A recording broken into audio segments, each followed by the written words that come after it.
You talked about putting Matthews with Marlowe. You mentioned that the other game and all that. For the power play. Yeah, I said. So what we did is we pushed the group so that they're set up to play on the power play together, and then Naz isn't with his group anymore, so we'll have to figure out who's going to play there while he's not, and so that's part of the reason we put these teams the way they are. Given how well the unit looked last year, how do you kind of figure out where he fits? Well, I'm going to give him the spot where Brownie had. I know he's going to be on it. I mean, he can play in any of the spots. And as much as we were structured more where each guy had a spot last year, once you get good, everyone can just go anywhere except the net front guy. So that's not as big an issue. But obviously, he's a guy who we got to find a spot and a fit for and make him important just because he is important. Does he add a different dimension than maybe you had? Well, he's just another guy who gets 20. Like, so, I don't know, like, you like lots of guys to get 20. The way we're playing right now, we'll all get none, though. But if we, the switch goes on and get to work here. Would you ever consider him replacing Zach on that line? Marlo? Like what are we talking? 5-on-5? Oh, well, that's, I'm not dumb. That's what I read that you guys want. But this is what I'm going to do. I'm going to coach the team, and you guys are going to write the articles. Sounds fair. How's that? Sounds fair. Good. How much is... Hyman's a guy who gets the puck back all the time. When you're a good player, I've learned from good players, they like to have the puck. When you have three guys who want the puck, that's what you used to tell me all the time. No, put him on someone else's line. I want a guy to get me the puck. He gets the puck back better than anyone. So, whatever, anyway. That's it for that. How much is Connor's, Brown's, Mike, flexibility, if you will, be an asset for you moving up and down? He doesn't figure on being on a set line. Well, he doesn't figure that he's the 10th forward. Yeah, I don't think he is either. Okay. So, but sequence of events, we'll get all that figured out. Brown is a good player. He's going to play. So I'm not, whether it's going to be on the power play, penalty, or regular shift, wherever, he'll find a way to play. This is all going to work itself out. All the speculating right now. It's a long camp, Mike. I know, that's good. I know you got to have some stuff to write, but there's none to write. Like, this is what we should be writing. They haven't worked hard enough.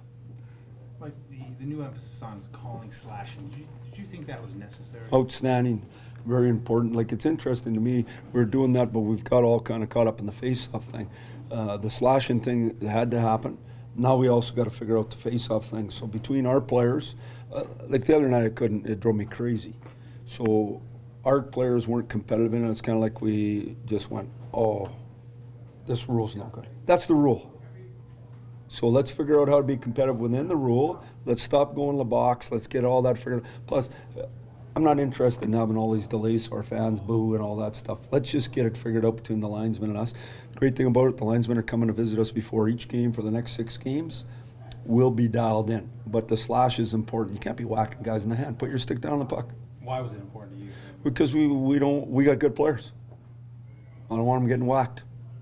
Coming off from World Championships in his offseason, what have you seen from Mitch so far in camp in terms of improvement, and what have you liked? Well, Mitch was real good in the first period the other night and then got fooling around. So what have I liked about him? He's bigger, stronger, faster, more confident. Mitch is a real good player. To this point, though, we haven't seen that at game time, but we obviously will. How about Timothy Liljegren halfway through camp? What have you seen of him that you like? Yeah, he's a good kid. He's got elite skill. He's going to have to learn how to play. He's going to have to get bigger and stronger. But he's, you know, he's like a lot of D that you draft. It's way harder to be a D in the National Hockey League than it is a forward. It's going to take him a little time. This year of development is going to be real important for him. You've got a reputation among the players of being just a real honest, straightforward, straight-shooting guy, and that if a guy really makes this team, he really makes this team. I think you could look to a guy like Byron Froese as someone that you recognize as an NHL guy. What are the guys that are maybe we see as Marlies, like a Justin Holl or a Chris Mueller, are you really paying close attention to them for call-up purposes and that? For sure, but if you're good enough, you get to make the team. How's that? So that's what we're focused on first. So, when Byron Froese made our club, there was no one else. So he made the club. That was great for him. So if there's somebody here Like Grunstrom looks like a real hockey player to me. Every day I go out there, every day he has the puck, every day he skates faster than everyone else, every day he's more physical, and every day he shoots the puck in the net. Pretty soon, even a smart guy like me catches on, goes, hey, this guy might be all right.